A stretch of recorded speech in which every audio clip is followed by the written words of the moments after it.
Welcome everyone. So great to see you here. To be honest, I'm a little bit nervous. It has been a while since I did such a large um, workshop.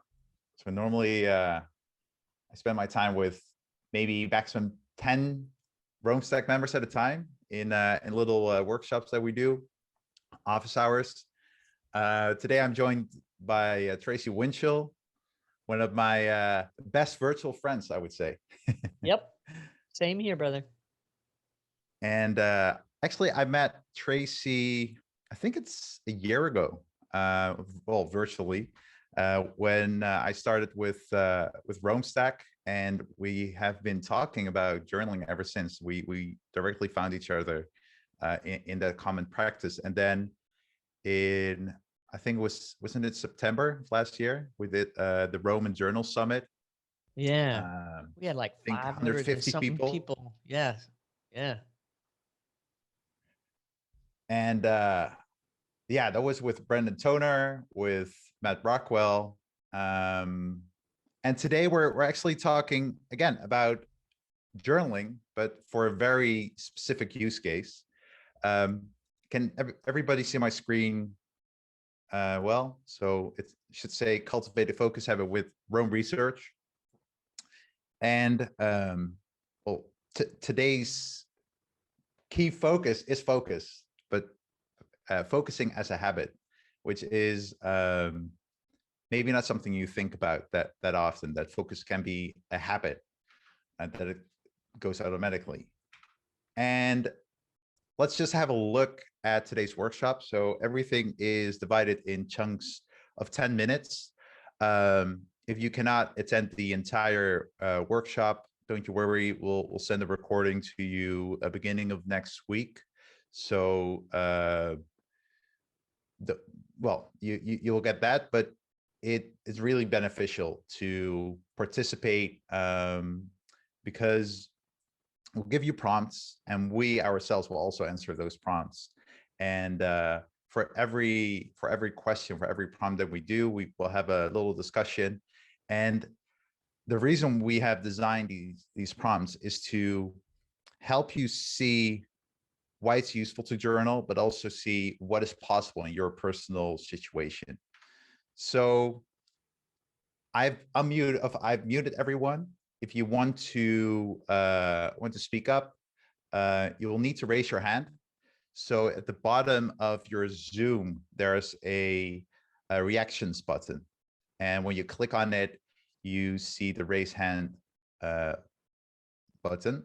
When you do that, I can see if you've raised your hand, and I can ask you to unmute yourself. So just that little bit of information. The first question is, what is a focus habit? Because when you think about focus, it's something you have at the moment. How can it be a habit? Well, it's a little bit of a bait and switch because it's not really about that focus in itself can become easily can become a habit. It's that journaling can become a habit. And through journaling, and we've talked a lot about this, Tracy and I, and also with people around the internet to test if this is true, but it seems to be true, that like journaling is the mothership habit. So once journaling has become a habit for you, just the act of writing is thinking. So you direct your thinking, and therefore you direct your attention.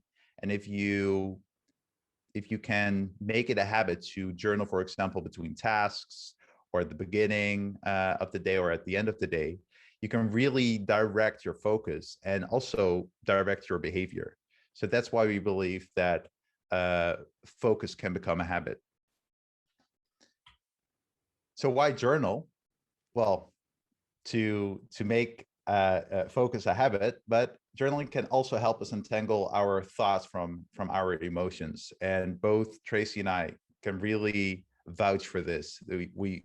This is how we got to journaling in the first place, because we were struggling with emotions, didn't really understand them, didn't understand what was at the root. But by journaling, And by making it a practice, we were uncovering like the root causes of our own behaviors or recurring thoughts or recurring emotions. And once you become aware of how you react to situations, you you again you can direct your attention and choose healthier behavior or healthier responses. So that is how we see the proof that by journaling you can focus your attention, and it can become a habit to ask yourself if you're responding in a healthy way to a specific situation, because through the journaling process you hold yourself a mirror time and time again. Tracy, I don't know if you want to add something to that. Yeah, I struggle with anger and resentment and control, and I work the 12 steps of recovery to help me with that. And before I started sort of pulling my emotions out and having a look at them after separating them uh, from my thoughts, like, okay, I really never understood the difference between my thoughts and my emotions and my action. They were just in this one giant hairball. And no wonder I was miserable. No wonder I was really uh, pushing people away from me. The people closest to me, I just went into a tailspin. So when I started actually stopping long enough to pay attention to my emotions and then learning to separate my emotions from my thoughts, then I could kind of pull them out and go, oh, this is a thought, this is a feeling. It sounds so basic. It may sound ridiculous, but as Ramses was talking, I remember times in my life when everything was so balled up together that I had no idea how to separate all of those things.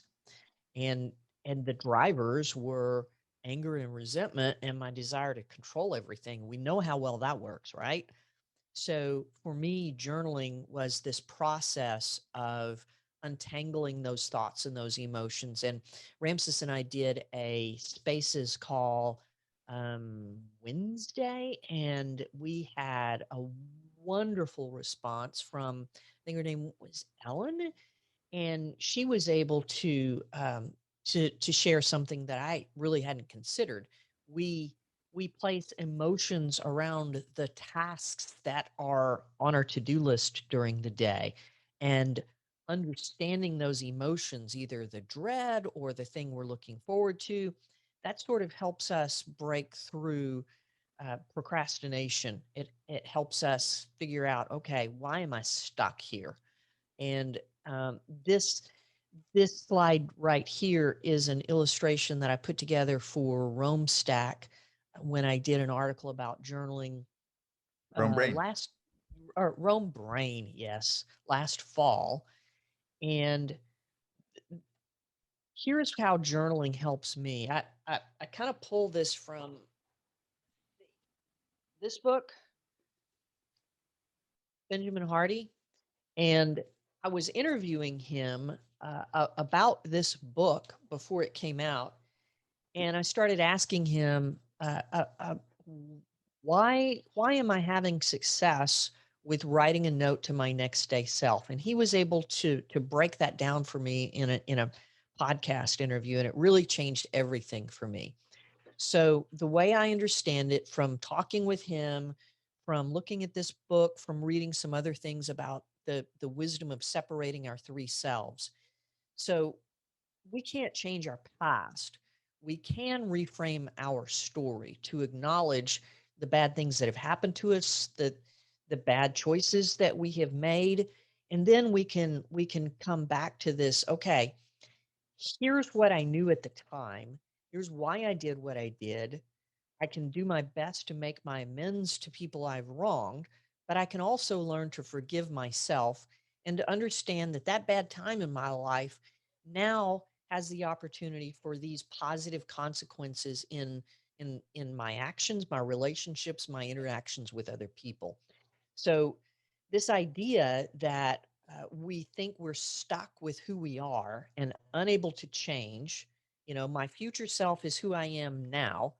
We don't give ourselves the credit of how different I am today from yesterday. So the power in the three selves, if we really want to acknowledge the who's got the control among our three selves, it's me right now. And when I'm able to make peace with my past self, when I'm able to acknowledge that my future self can be something better than where I am now, if I so choose, now I'm in control of my next actions. And for me, journaling helps me understand the person I want to become. It also helps me understand who I was and why I was. And now that I have the opportunity today to make some really solid decisions about the person I want to become. Yeah, that's beautiful, Tracy. I mean, I can speak from experience that it works like that. And uh, actually, to tie in the next segment of the workshop, um, we can learn from our past, and we shouldn't beat ourselves up for anything we haven't kept up with, for example. So if you've come to this workshop thinking, well, I want to journal, but I used to have a journaling practice, but I don't anymore. That's okay. Learn from the past, because you can use that information to improve your future. And there's no use in beating yourself up in the present. So just keep that in mind while we're taking you through the journaling prompts. And let's journal together. I have, let's see, I have created a little Google Forms, if you want, where you can enter the answers to these prompts. And there's a little bit of an introduction on the page. So caveat, if you use that survey or that form, we will be able to see your answers. Maybe you are fine with that. Maybe you even want us to read your answers, because we want to get to know you. If you think, well, I'll just look at the prompts and don't want you to see my answers, perfect. Just open your Roam graph and note down the answers, and let's journal together. So to go back briefly to the overview of today's session. So we're going to look first at how's life better when you journal. How and when do you journal, or do you think you want to journal, or did you used to journal? Then we're going to look at when is the worst time in a day to journal. And this may sound a little bit strange to think about the worst day to journal, but it's important, because it's so easy to beat yourself up when you're not doing something. But if you tell yourself, well, in this moment, I'm not able to do this, even if I wanted to, that is already a huge help to be easier on yourself. And then we'll follow that up with the best time to journal before we recap, and there's time for Q&A. I know we've reserved an hour. Personally, I have more time, so I can stick around to answer questions. Maybe Tracy has as well. And let's just get started with the first prompt. The question is, how is life better when you're journaling consistently? And think back to a time you were journaling consistently, if you've already had a journaling practice in the past. And it can just be a single instance that you journaled, that you just were so overwhelmed. At least I know that's how I started with journaling.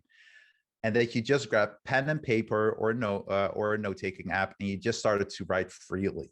And how did it feel? And what was different about your life or that moment than it is now? And think about your level of happiness, your life satisfaction, or just being still or calm in that single moment. So I'm going to start the timer, and then Tracy and I are actually also going to answer these prompts. And after the 2-minute timer, we'll briefly share our answers, and then we'll open the floor for people to share their experiences. I don't know if there are any questions. The quickest way is to put it in the chat. Otherwise, just raise your hand using the reaction feature. And if there are no questions, we'll just wait a little bit. Otherwise, we'll start the timer.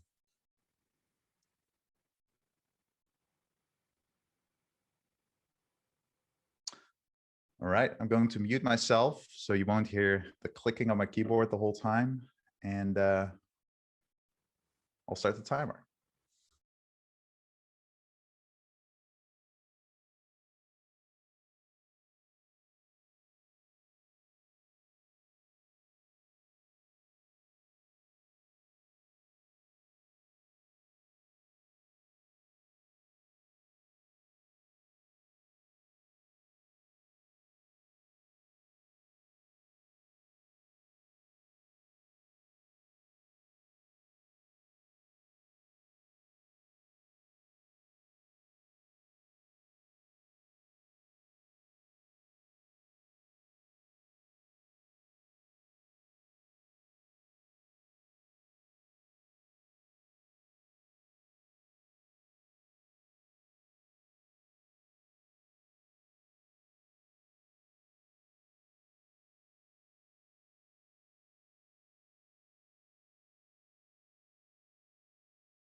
Wow, that's fast. 2 minutes are up.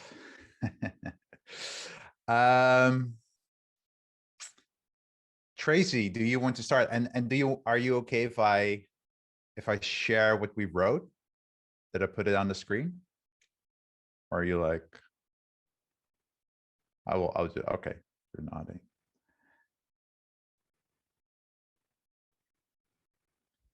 And everybody can see our row. I wanted to add that image, so that's why I was a little late getting Perfect. back in here. Yeah. I'm going to set a timer to keep ourselves on track. So yeah, go ahead, get started. So I just wrote that my life is better when I'm journaling consistently because that lets me release whatever tension I'm feeling when I wake up. Then during the day, there's just this residue of busyness and stress and frustration that sort of overtakes my next actions on days when I'm working at my desk all day.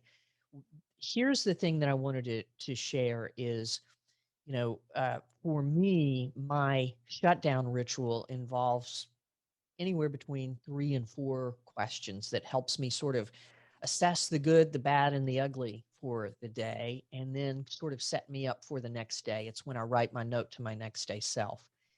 I need to average 8 hours a week of sleep. And here's where I was last week and previous weeks. I was under that 8-hour mark, and I was having to take naps to even catch up. But back up here at the top, Ramses, if you'll take us back up to the top, you'll see I've been journaling consistently this week, and I'm back up to about 8.5 hours. And I don't know what it is. I think it's just a matter of me dumping the good, the bad, and the ugly, that residue that collects during the day, putting it on a either a piece of paper. For me right now, it's in my Rome graph. I used to do this on a piece of paper, and it's there, it's captured, and I'm done. And I don't wake up in the middle of the night worrying about, oh, like one of the residues from the other day was I put together a garden tractor, only I didn't 10 take the seconds. pin and turn it back. I wrote it down and I put it in a place where I know I'll remember to do that. And now I'm not losing sleep over silly little stuff like that. Perfect. Exactly right on time. That's great. So your sleep improved. I should do that. I should track that. I'm also going to time myself because I'm a talker. As some people know. So I look more on like a high level overview. So I feel like when I journal consistently, I have more space in my head.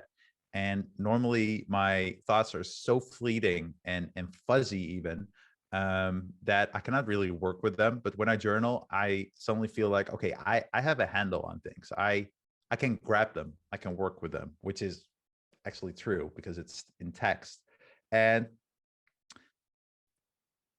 maybe it's my ADHD, but I feel a lot of anxiety when I feel like I have a good idea and I'm not able to write it down. And I like 99 out of 100 times I will forget. So it takes away that anxiety of forgetting because I know that I've externalized my thoughts. And even just free writing, just by free writing, I already feel like my RAM memory is is bigger. Like I have more working memory. So the end result is I'm more okay with myself because through journaling, but through free writing and reading that back, I become more aware of my repetitive thoughts, my repetitive feelings, my repetitive reactions to situations, and I can strategize and plan how I react the next time to things. So I feel like I'm working toward becoming a better version of myself, which in itself also helps me to reduce anxiety. Also within time. Nice. So anyone who wants to share their experience with journaling and how does it make you feel? Just raise your hand and I will unmute you. Otherwise, put it in the chat and I will read it out loud. I just want to share Mitch. Mitch talked about how much fun this was, and Ramses, you have designed this in a way that helps us help you guys who are investing time in us to really come away with outcomes. That's what this is about. This is the thing that drives Ramses and me, is to make sure that if you're going to invest your time with us, we're going to give you something that can help you going forward. So Yeah, exactly. I mean, for me, my mission is to get more people to journal. Um, and I think more people need it, especially during lockdown. Like it was one of the few things that kept me sane. Um, I don't see raised hands, but I do see some reactions in the chat. So I will read Mitch's and let's see. Yeah, we have about 3 minutes. So Mitch, when I have journaled consistently in my life, I've achieved greater clarity over my life. I've felt more in control and more engaged in what is happening in my life, both internally and externally. I've also felt like I have built momentum in my life. And this has actually become quite scary. And whenever this has been reached, I've pulled away for some reason. Like I'm scared because the journaling is building a momentum in its own, and I become somewhat out of control. This seems a little ridiculous that I write it out, However, it is what's happened. I notice the quality of my life improve a lot. I feel calmer, more satisfied, and also ultimately happier with myself, which is a big deal. Hmm. We talked about this on Wednesday with, I think that was Ellen, right? She said, like, sometimes we are scared of journaling and we procrastinate maybe even to journal because we're facing our pain, we're confronting it, and by like suddenly becomes so real when you see something in front of you. Like, for example, my situation 5 years ago, I started to journal because I was overeating consistently and drinking way too much. And when I saw that, like, I would keep a food log and I would see what I was consuming, and I was like, ooh, that's not nice. That's so much shame. I had so much shame, but it helped to change my ways. Um, and I want to read So out loud Baruz. Oh wait, but sorry, before, I just have Tracy. one thing, Mitch. I think this is interesting, and I think it's worthy of a journaling prompt. I think what you've done here is own something, and it's amazing that you've shared this in a sort of a semi-public way.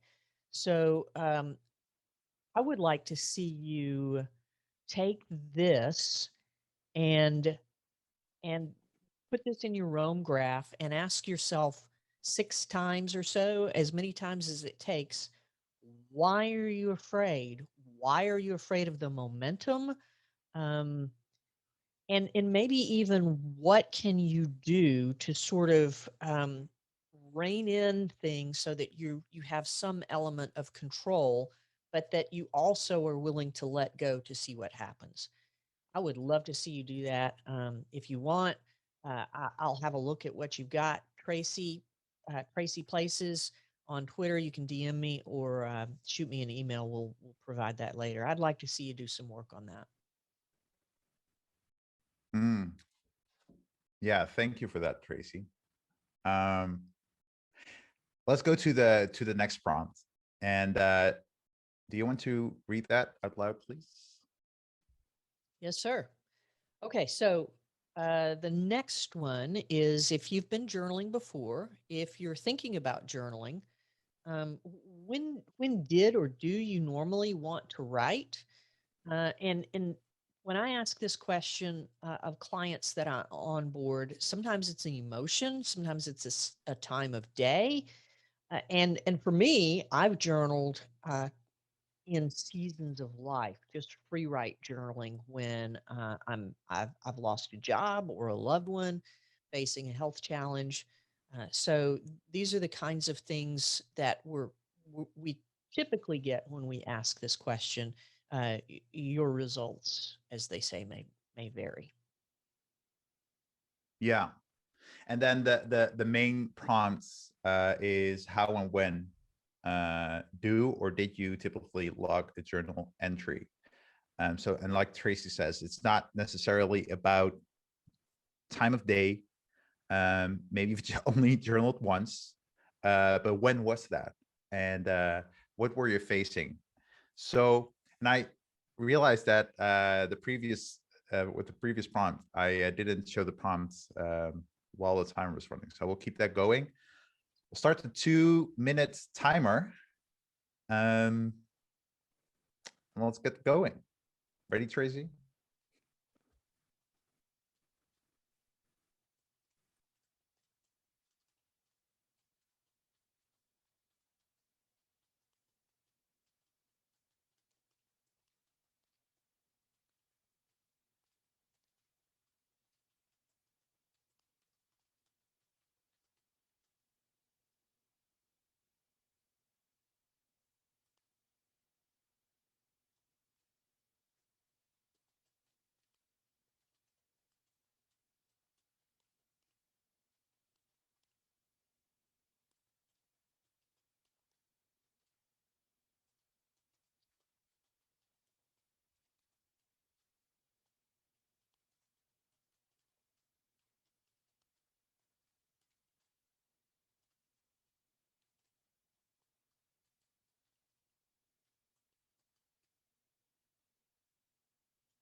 All right.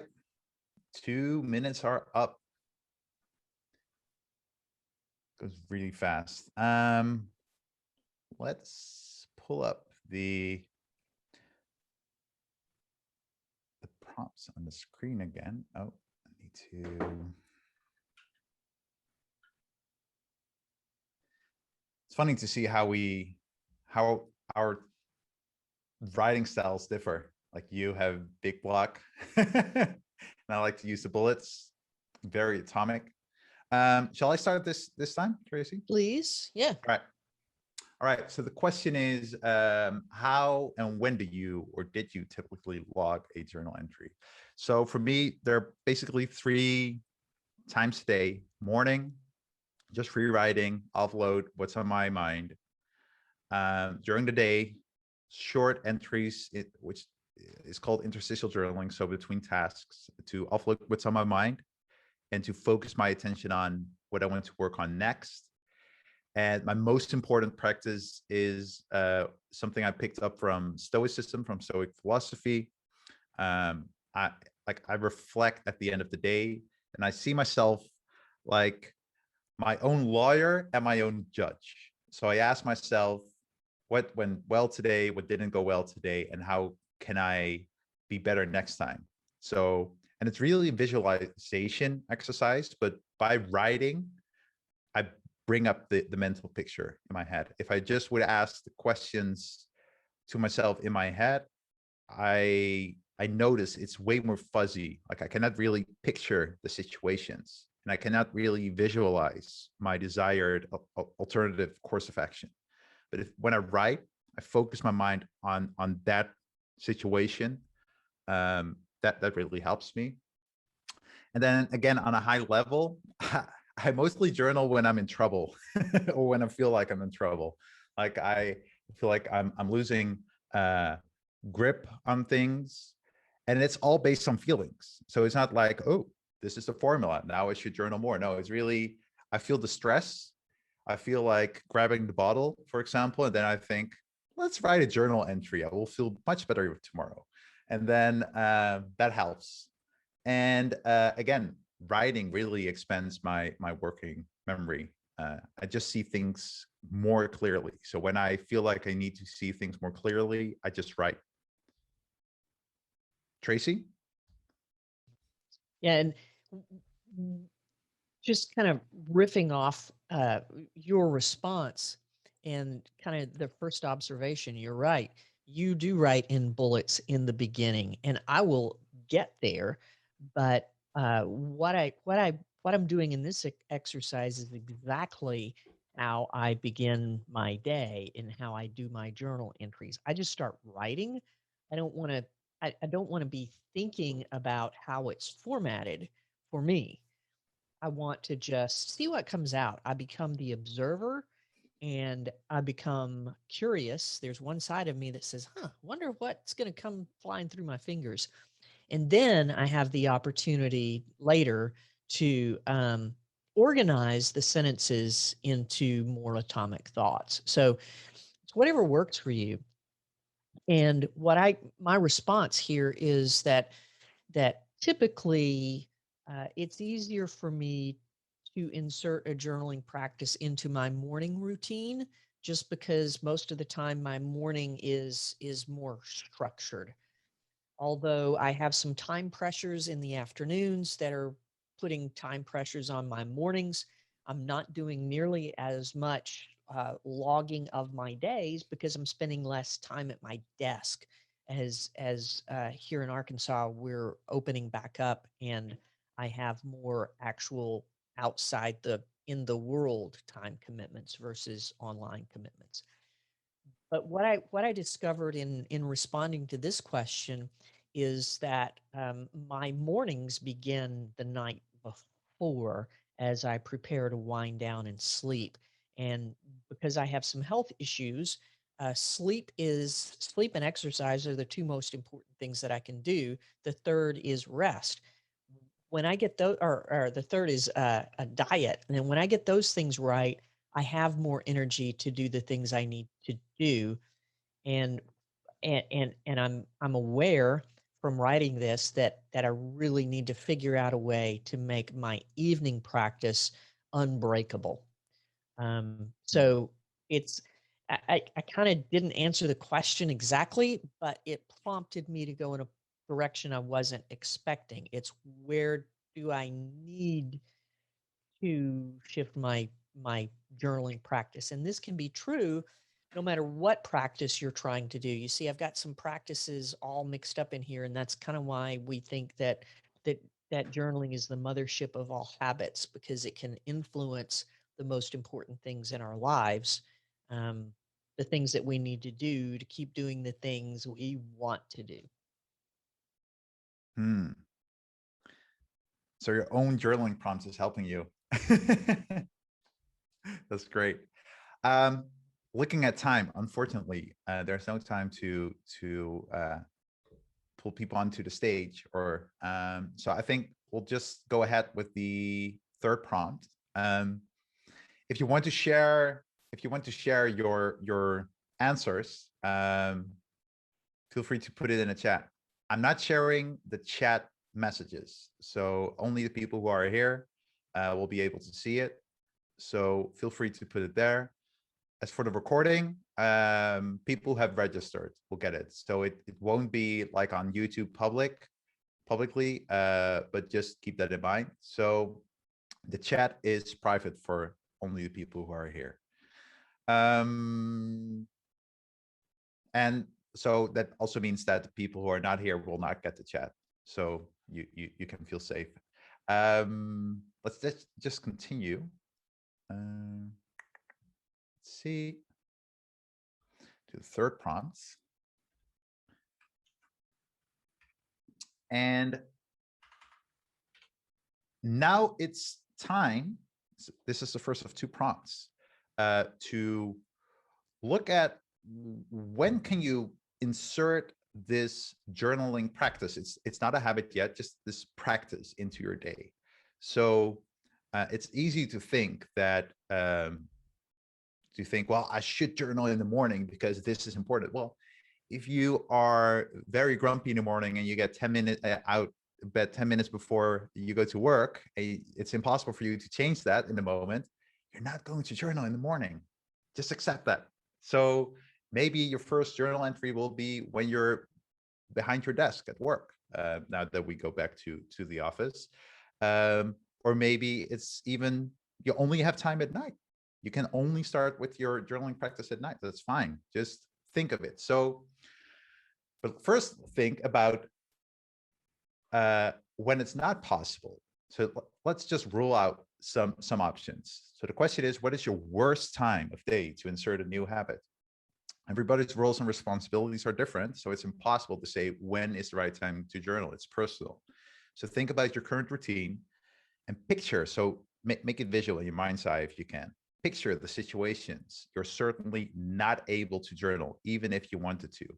And that last part is important because, for example, personal experience. Whenever when I still had a corporate job, whenever I had trouble at work, my first instinct was always to journal. But I would be having a confrontation with someone, and I was thinking, if only I could journal, I could just think this through. But I couldn't. So I just said in those moments, I'm sorry, I need to think this through. And then I would go back to my desk, write a little bit, and sometimes come back like 5 minutes later. But if you're aware of that, so you can plan. So I'm going to set the timer, and let's get journaling.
Woo, that's fast. Let's pull our answers onto the screen. And So let me just ask people yeah. to in the chat. Is this helpful to you guys? You guys, are you learning something? Awesome. I see Lisa nodding her head. Cool. Cool. Cool. Yay. Okay.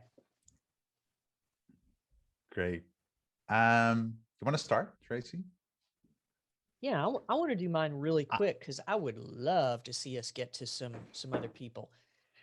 Yeah. So my schedule has changed 2 afternoons a week. I go outside in the world and I hang out at one of my favorite libraries for a few hours. So that's that I'm losing a ton of focus time, which means that when I do sit down at my desk on Mondays and Fridays, I'm not wasting time. I have items on my desk right here, and I sit down and I get them done.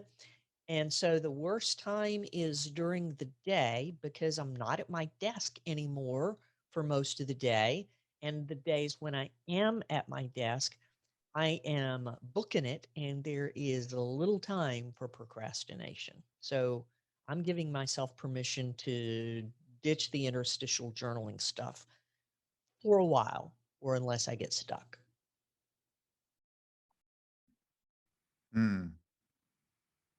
Yeah. For me, it's really the worst time is actually the morning because I just have a grumpy ass head in the morning. Like I need an hour to wake up. And so I've this, even though I want to journal, like do morning pages as free writing to offload whatever I dreamt about. I'm not really in the mood. So I just want to read my note to my previous from my previous day self.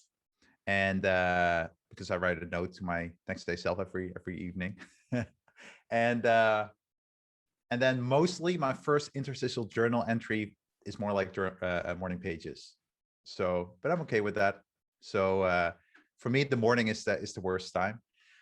Let's see. I want to see some reactions. I don't know. Does anyone want to speak up? Just raise your hand, ask to unmute yourself. And I saw ask something. The the questions in the form are the same that we're doing here. So the questions in the slide are the same one in the form. Uh, but the form that I shared, the Google form, is just if you want to share your answers with us, but Mitch not is publicly. brilliant. The worst time to journal is while eating because then you're not focusing on the food or the journaling. Yeah, you've got divided focus. Yes. Mm-hmm. 100%. Yeah, yeah, yeah. It is a practice, and yeah, when you can give it your full attention, it's most powerful. Um, and it's just the same way, for example, when you're eating and watching television, you don't really taste the food uh, fully because your attention cannot be fully with the food. Patrick, during work, when you're anxious for someone to call you back to get a response, that's really, really interesting. I would be curious to see, even if you wrote a bullet point or three about why you're anxious, or to just say, okay, here's the outcome I hope on this call, and here's how I'm going to respond. Um, I, I would be interested to see if you can ease your mind a little bit while that happens. I think that would be interesting. Thanks Mm-hmm. for sharing that. Yeah. Shall we go into the last prompt and then dive after sharing our answers? Dive into Q&A. Yeah. And there are Do you times, want let's to? see, Patrick says, especially if someone's overdue with a reaction, I get, yeah, waiting for somebody else. That's frustrating. Ed, can't focus even on journaling. Monkey mind is intense. Yes, that for me. That for me is a sign I need to do something physical, like stretch or take a walk or Mm, do some deep breathing exercises. Yes. 100%. Yeah. Yeah. Not everything has to be intellectual. Although, having said that, just free writing, not overthinking it, just writing what comes up. Somehow it feels very meditative. It feels almost like stilling the monkey mind. Although, when you don't have energy to look at a screen, take a few deep breaths. It's often better. So now, what's the most reasonable time of day to insert a new habit? Tracy, do you want to please read the instruction? Yes. I kind of tested this question a little bit, and the idea here is to make sure, without necessarily having to say so, there may not be a perfect time to journal. We're looking for a reasonable time to take 5 or 10 minutes out of the day. Uh, y- we have opportunities during the day, and these have surfaced here for kind of times when we're anxious. Um, they're just snippets of time, and maybe it's not a free write. It's asking yourself a couple of questions or just noticing a thing or two.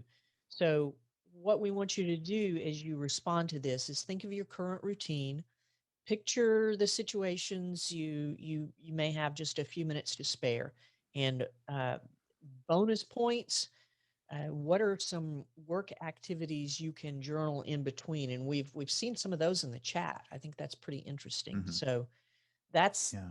that's what we're looking for, is a reasonable time of day to insert a new habit.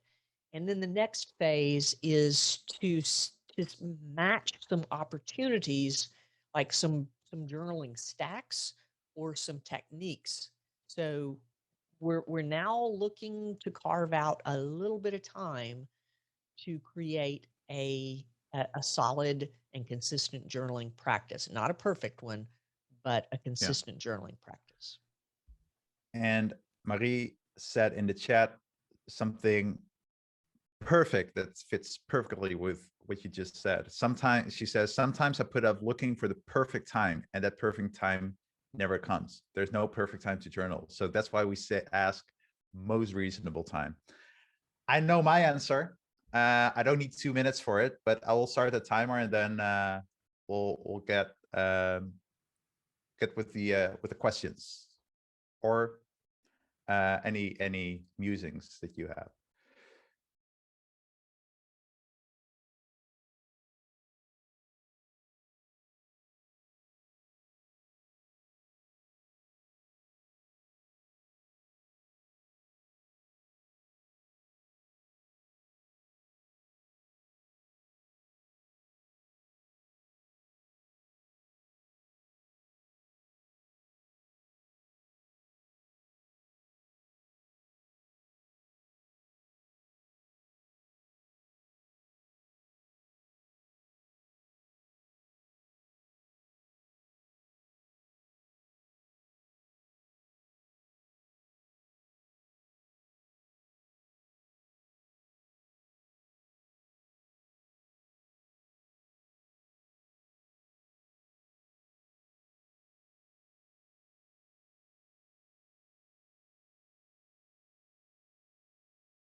And 2 minutes are over. I didn't need much time. I just have one answer. when I'm procrastinating. That's the most reasonable time. Like I have no excuse to not journal when I'm procrastinating. And when I realize I'm procrastinating, it's the perfect time to journal because I hit new interstitial journal entry. I asked what I was doing. Well, watching YouTube videos, I don't know, playing Candy Crush. What I want to do, outline a blog article, answer some emails, and then what do I want to achieve? Finish the outline.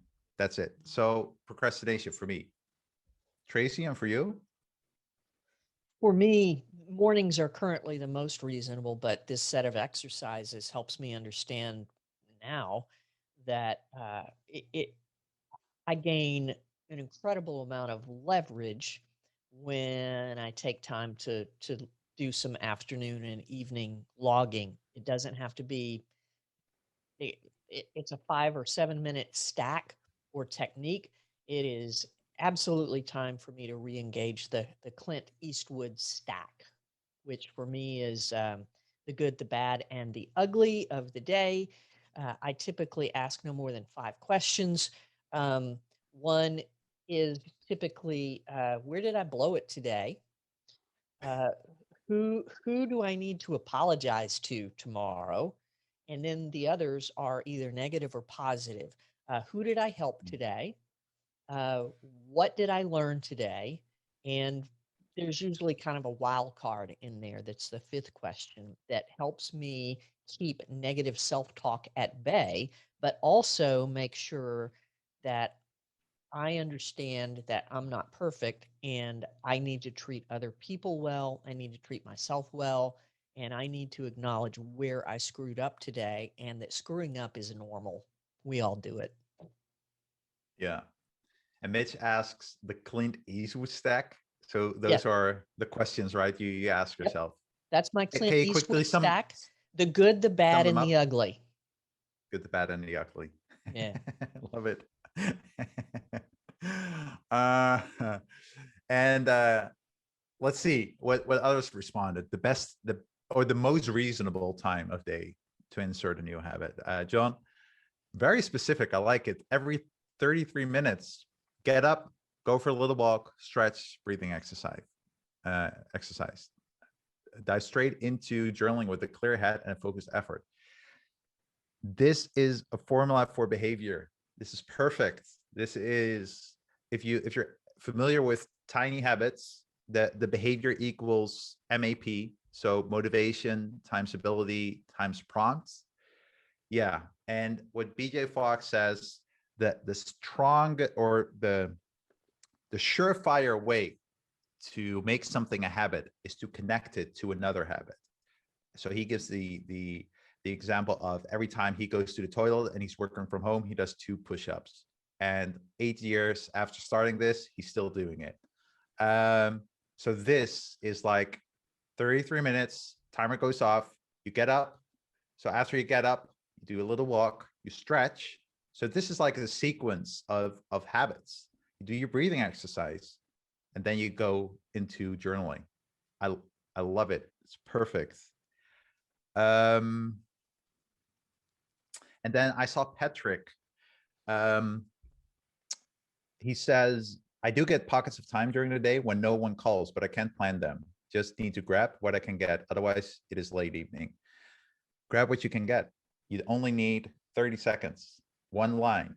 I think, Tracy, you have this journaling exercise is in your daily templates, like a line for today or a line about today. It's just a single line, right? To get It's your the, it's the first thing I focus write going. when I sit down at my desk. A line about today. Usually it's 3 or 4 lines. Start with the weather, how I slept, and then just whatever else is on my mind. Yes. Yeah. Let's see. And I also saw, let's see, I think Mitch.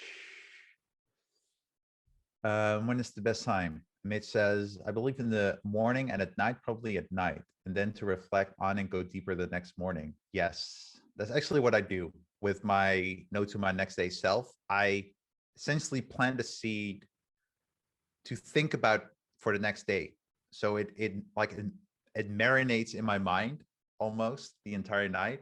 And then I will have forgotten it in the morning, but because I planted this seed in the notes just by rereading the note, that the whole train of thought comes back. And let's see what he is. Oh yeah. And he says further, Mitch, if I've got the space and the habit is extremely important and timely, then reflecting on it 2 or 3 times a day to bring back into my awareness would be the way to go. Yeah. So also BJ Fogg talks about this.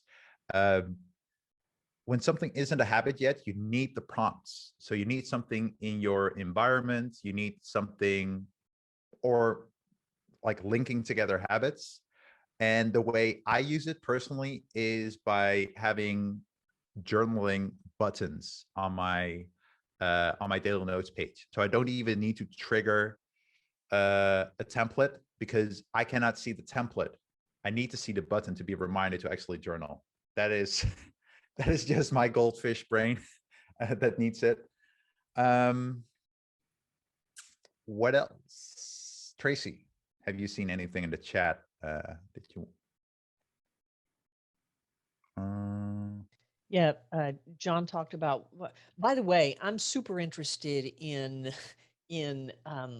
either writing or reading an article on the difference between monkey brain and goldfish brain. I think monkey brain is your attention goes everywhere. And my goldfish brain isn't necessarily goes everywhere. I just forget every 3 seconds what I was thinking about. But that's an atomic essay habit. You're welcome. John talks about the need to be in the right state, super relaxed and almost in that meditative hypnotic state. But the reality is I don't have it up there anymore. I used to have it that I don't need to be motivated to write. When I write, I'll get motivated. And that the same is true for anything. You know, we do the action and then we find the motivation to continue. It is such a difficult thing to understand, and we all fall into traps all the time, even when, okay, I'm going to go put on my tennis shoes and that will naturally result in taking a walk. So I might be getting good at that, but maybe another habit is I'm struggling with. It's always going to be a balance. I don't think there's ever going to be a point when we're going to have all of these habits down perfectly all the time. The reality is life is just a struggle. It just is. And the sooner we accept that, I think that the more opportunity we have to just go with the flow. Yeah. Yeah, exactly. I think Wow. if you beat Oh, yourself up, it it it will create a negative emotion which will be detrimental to your practice. You said wow, and I think about Greg, right? yeah, Greg. 2,827 consecutive days. Takes up an hour a day, impacting my startup. Yeah. Mm. Yeah.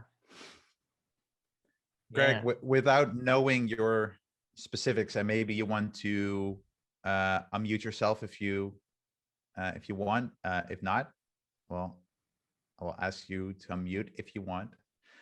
Yeah. Do we have time to Okay. workshop that maybe? Or Sure, if you don't mind taking the time. yeah, that'd be fun. Ramses and I will probably each give you different but maybe similar answers. This will be fun if you guys are up for it. Yeah, I'll Okay. stop sharing my screen. Well, I can get started. So when do you journal normally? It takes an hour a day. Is it in the morning? Is it in the evening? Or is it Yeah, spread I throughout your do. day? I mean, it could be because I have so many elements, but what I generally do is when I get up, I do a sort of dream audit very quickly, and I actually do that using voice speech to text because sometimes it can be a bit dense. What I tend to do through the day is take images and use those for more of the chronicling aspect. because I know that I've got stuck in that. Like it's easy to go back. Like I know one wants to sort of get things out, as you said, uh, and expunge them, but by the same token, it just saves time. And I also do it in Rome research, if that makes any difference. Uh, I just find that, and I have certain things that I do, like I have a gratitude practice that I have integrated, um, both trying to look at things that I'm grateful for because they're positive, but also negative things and the lessons that they bring, type thing. Mm. And it's just that it tends to expand, and I don't want to, and it's not even that I need to keep the streak going or anything. I just like to think of it as tending one's garden, but it's just Mhm. when things get, I'm like I'm a founder of a company, and now I'm co-founding a second one, and like I have an art practice, and I also with consecutive stuff, um, Mhm. we have a Black Lives Matter gathering in Brooklyn that's going. It's almost at actually 400 consecutive nights. So it's Oh, just wow. that I find that sometimes it feels a little burdensome, because Mhm. I can't just because it is so structured. I mean, they look great, and they are valuable. And with Rome, one can easily cross-reference stuff, but it's just, Mhm. I mean, I think it's the journaling is fantastic for all the reasons that you've said, and developing a behavior. And I've actually spoken with DJ Fogg and everything. So all those things make sense. It's just that I'm just having a hard time reducing it to something that's more manageable when I have a lot of other plates in the air. Yeah. Ooh, there's quite a bit to unpack, but let me get started by just summarizing what I heard. So you have quite some responsibilities, stuff that you have to do, obviously, your work, and then things you find intrinsically important, like activism. And then what you also described is you feel like it has become a burden, journaling. And one thing that struck with me, and please correct me when I'm wrong Sure. with anything of this, that you said it's expanding, so it takes up an hour a day, and there are so many things that you want to give your attention to while journaling, right? So the first thing that popped up in my head was work expense to the time you give it to it. So Parkinson's law, if you're familiar Right. with it. Yes, sir. So if you give yourself an hour, you're going to write for an hour. If you give yourself 10 minutes, it's more likely you will spend 20 minutes if you're like me. Right. But it expands to how much time you give it. And then another thing that triggered this in me is you say it has become a burden, but you have like a streak going of what, 8 or 9 years of Yeah, journaling. something like that. And this reminds me of like a concept in Buddhism, but also in Stoicism, that you can grow attached to non-attachment. So you want to not be attached to things, and that in itself can become an attachment. So it's like a paradox that you think this is helping me up until a point it's not helping you, and then you think, but I have to keep doing this. Right. So you grow attached to the practice, even though it loses its a value for you. So let's see. I don't want to dive into advice yet. So Tracy, go ahead. I don't know if you have any follow-up questions or summaries. Yeah, I do. You said you use photographs. Do you incorporate any aspect of the previous day's BLM activities into this day log, either visually or in terms of a prompt that helps you chronicle these things? And then my next question is, do you have a way of incorporating doodling, like doing some brainstorming for the art that you do. Are any of those things incorporated or bundled into this larger practice? I would say yes. Are you familiar with Rome research? Yes. Okay, so because you can do all the bidirectional linking, I actually use it all throughout the day. And so if I'm doing, like, we have a, like for the BLM thing, I'm part of an economic empowerment initiative, and then we have separate meetings and everything else. So if there were thoughts about that, I might actually reference that, so I'm not going repeating that, and then I would kind of, like in the journal, I tried to look at things a little bit more from an emotional perspective. And so I might have a perspective of what I thought of that meeting we had, or a speaker that came in, or a prompt that we were discussing. So to some extent, yes. I mean, in terms of, in a perfect world where I'm living on an island and I could spend, I could sketch it out and do it, because I also do collage as an artist and everything.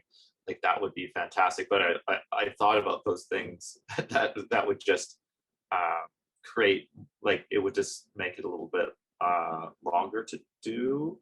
So yeah, I mean, I think those things are valuable, and I'm not saying it's like a total burden. It's just that I'm getting challenged by the fact that because it takes an hour, sometimes an hour plus every day, multiplied by the fact that I have like a fair amount of things. It used to be, and I also work in 25, sound like a productivity freak here. I work in 25-minute segments. So ideally it takes 25 minutes, but that's really an exception. And if there's a lot of things going on that I'm trying to parse, then it takes longer.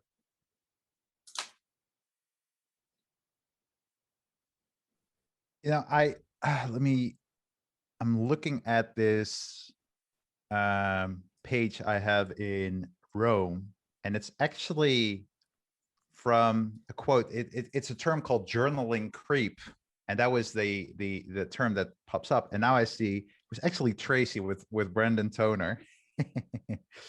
Right. I have a question. Ask Tracy what she means with journaling creep. But what she said in, or at least what Tracy said in that session with Brendan, she said, journaling creep, it's where you go through the motions, and I've lost the why of your journaling practice.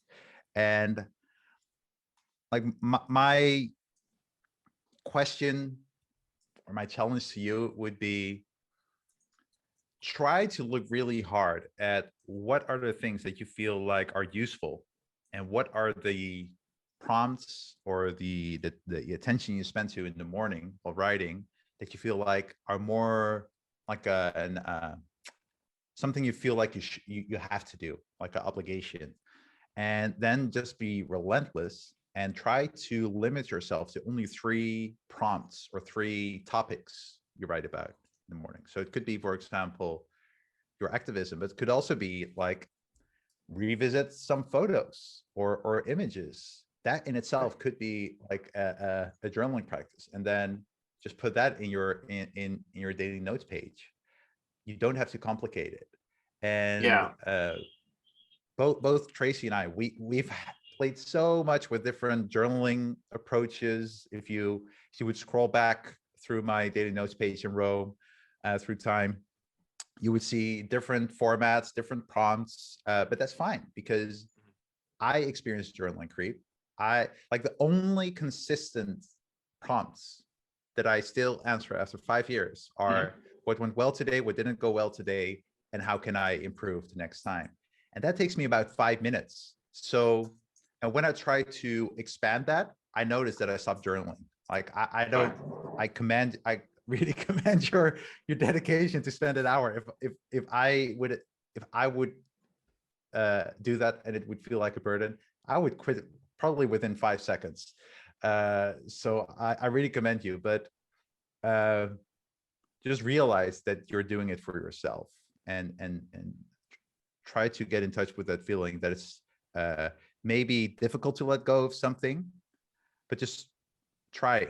And it's just, if you write a single line each day, you still keep the chain going. You still journal, even if it's in just one line in 30 seconds. So I think if Yeah. you allow yourself to, I wouldn't say lower your standards, but lower your workload and see how that would feel, and really try to tune into that feeling and try to let go of a little bit the mental chatter of shoulds and should haves. Wait, Tracy? Yeah, I think that. Oh, Go sorry, ahead, sorry, Greg. Greg. Go No, ahead. no, Greg. I've thrown so much to you, and then I say Tracy. Go Sorry. ahead, Greg.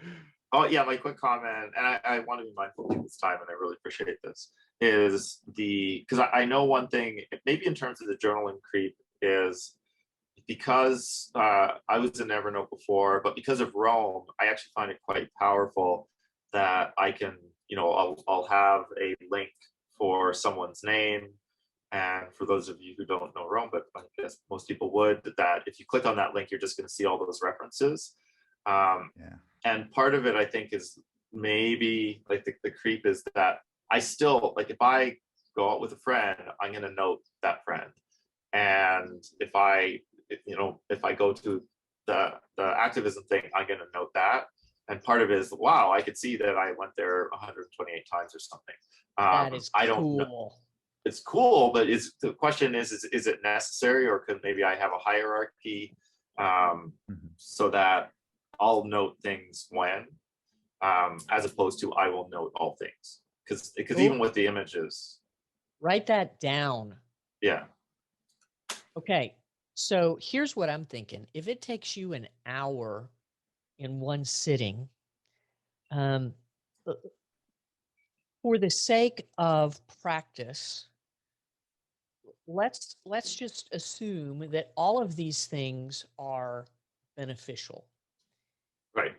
My guess is that you can break these things down into X number of things, like what is the purpose of this section? What is the purpose of this part? What is the purpose of this part? So now you've broken things down and you understand your why for each of these. Now then you can kind of filter it through that brilliant thing you just said that I probably can't repeat. All things are necessary, or I forgot what you just said. But filter it through that thing that just came out of your mouth. And then the third thing is, once you get that thing done, ask yourself, which of these can I accomplish in 25 minutes? And then the last part of this process is going to be, are there components of this that I could do in the afternoons or the evenings or the weekends? And now what you have left is your morning stack that you're going to experiment for a little bit. But now that you've done all of this work around your current practice, you can easily come back to these things if you find that you miss them or that it's not working. So I think this idea of letting go, for me, I just get super scared that I'm going to break my system and I can't put it back together again. But if you do these processes, you'll be able to break it all apart and separate it if you want, or smash it all back together again if that's what you want. Okay. That's what I do. Yeah, I think some of this is definitely, I can give it a shot. I think that, like, from the perspective of being able to let things go, it's a good place to try that out.